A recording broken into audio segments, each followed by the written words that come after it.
Here's my secret formula for getting your remote clients to look and sound amazing. I've put together this kit that you can box up, ship to your clients, and have them looking and sounding spectacular. Here are the parts that you're going to need for this remote client kit. The first one is going to be a tripod. Now this is a mini tripod from SmallRig and allows you to attach any object up here and place it on the table. Now there is going to be a key reason and strategy why we're using this, and that's because the other part is this Elgato ring light.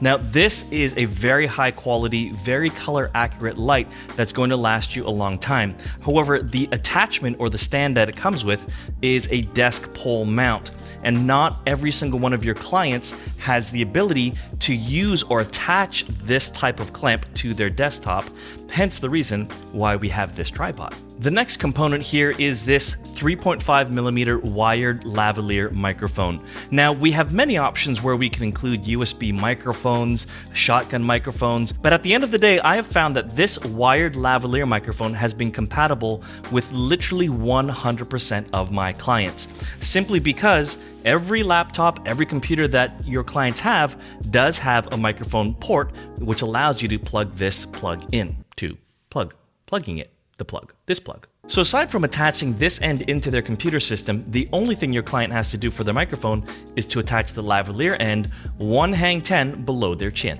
Now there are a ton of camera different options out there. However, for my purposes, I wanted to make sure that it was easy to connect and it would provide very high quality video, and also lastly, it would allow me to control the camera on my end. And that's why I chose the Insta360 Link 2. So this is everything that you need to put in the shipping box to send to your client. And once they've received it, all you have to do is get on a quick Zoom call with them to help them configure this and connect it to their computer. Now, depending upon your desk that your client has, you may or may not be able to use this post. You see, not only are you going to need space behind the desk, but the thickness of the tabletop can be no more than about 2¼ inches, or else if it's thicker than that, then this clamp will not fit. However, if you can use this table mount, simply have your client screw this end of the pole mount into the very bottom of the Elgato ring light. Now, I would definitely have them attach the light first, because once this is attached to the desk, they may not be able to screw the light in because of the distance between the light and the wall itself. So have them attach the light first. Make sure that the light is facing the very front of this actual mount, so that when they move their table a little bit away from the wall itself, they can go ahead and take that mount, slip it in, and then tighten it with this ratchet. And if they need to make minor adjustments, they can make minor adjustments adjusting the little ball head at the top of the post. Now, if their desk is not compatible with this pole mount, that's why you're going to include this little miniature tripod from SmallRig. So all your client has to do is to move the arms down until it clicks, and then they can put it on their desktop itself, like that. The next thing your client is going to do is to loosen up the top mounting so that they can remove this Arca Swiss plate. Now, most of the time, people will look at installing the plate in a perpendicular fashion. However, I'm going to recommend that you actually install it in a parallel fashion, so that when you have the bottom plate mounted to the actual light, it's going to look like that. And the reason for making this in a parallel fashion with the light is because at the very bottom, there are two items here. The first one is the power adapter connector, and the second one is the actual power switch itself. Now, the next step for your client is simply to take this and attach the light so the plate fits into the clamp itself, and simply turn the knob on the clamp to tighten around that plate, and now the light is attached to the tripod. Okay, the next step is to attach the ball mount that comes included with the Elgato key light. It's very simple. At the very bottom of the ball head is going to be an attachment that screws onto the 1/4 inch 20 thread here. So simply put that on and make sure your client doesn't over tighten it, because you probably will break something, and we definitely don't want that. Now on the top of the ball head, you'll notice another 1/4 inch thread. Now you're going to take that 1/4 inch thread and you're going to take the base plate from the Insta360 Link 2 and you're going to screw the plate on top of that now.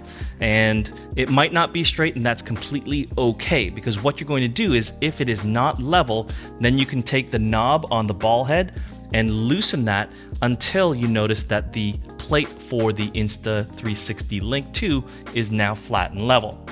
Now, when you're going to attach the camera, it's very important that you tell the client the back of the base plate of this camera itself has the USB connection, and that's pointing to the back of the light. Now, it's just magnetic, so you're simply just going to have them attach it like that. Now, there are two other cables that you need to attach into this assembly here. The first one is the power adapter cable that came with the Elgato ring light. Simply have your client plug one end into a power source, and the other end is going to go at the very bottom of the light itself. Now, the second one is the USB cable. Now, the cable that came with the Insta360 Link 2 is a USB-C to USB-C cable. Just in case, you're going to need to include a USB-C to USB-A adapter if your client does not have the right USB connection types on their computer system. Now, once they have plugged in one end into their computer system, you'll take the other USB-C end and have them plug that into the back of the Insta360 Link 2. And you'll see it moves around a little bit and just readjusts itself so that it goes front and center. Once your client sees that green ring light, now the camera is connected. Now you need to have them configure their zoom to use this camera as well as the microphone that they've now attached. And that's quick and simple, so just get onto Zoom with them and navigate the settings for them to tell them to switch to these two items. And once you have that set, now you're going to have them adjust the light accordingly. So at the very bottom of the Elgato ring light, there's going to be a power switch. And on that power switch, it's a rocker that can either rock towards a setting 1 or setting 2. You'll notice that every time they move it over to setting 2, it switches back to the middle. So that's not the setting you want them to use. You actually want them to move it over to setting 1. And once they move that, the light is going to turn on very bright. So make sure that they are aware that this is going to happen. So if this is the case, you're going to have them look at the base section of where the camera is attached to, and on the left side is the negative button or the minus button or the lowering button. Just have them hold that button down for 2 seconds and the light will dim to its lowest level. Then they can go ahead and click on the plus sign and click it once, twice, or 3 times to increase the intensity of the light. You're going to have them do that until you're satisfied with the exposure levels. Now that you have the entire mount set up with the light and the camera, as well as their microphone connected to their computer system, now is where the magic starts to happen. I'd like y'all to meet Echo. He's my guest for today. So as you can see, Echo's not quite centered, and it's been a little bit of a challenge for me as the remote producer to say, hey, Echo, move closer to the center. Can you turn the camera a little bit? Sometimes it can get a little bit daunting, especially if the client doesn't really know how to take those types of verbal cues. So what you're going to do now is use the magic of Zoom as well as the Insta360 Link 2. So I'm going to click on the 3 dots beside their video and click on Request Camera Control. Now, on their computer system, you're going to see a request for them to decline or approve. So just make sure that they hit the blue approve button, as you can see right here. Now, once that is done, you will see a new interface pop up at the bottom right, and it is a little pan tilt zoom area for you to move the camera around. So in order for Echo to be centered, you're going to go ahead and click on these buttons accordingly. And now you can see Echo is in the perfect composition for this video. If I had to zoom in, I can also move in, or I can just move out as well. And now my client has now moved. So we're gonna move things a little bit closer for him to be properly composed in this video. Now that is the proper composition where his head is in the top third of the video itself. Now all I have to do is go back to Ecamm for Zoom, add their video, and once I have done that, I can add them into the source, and they are perfectly centered on the call. Hey buddy, who's a good boy? Who's a good boy? You're the good boy.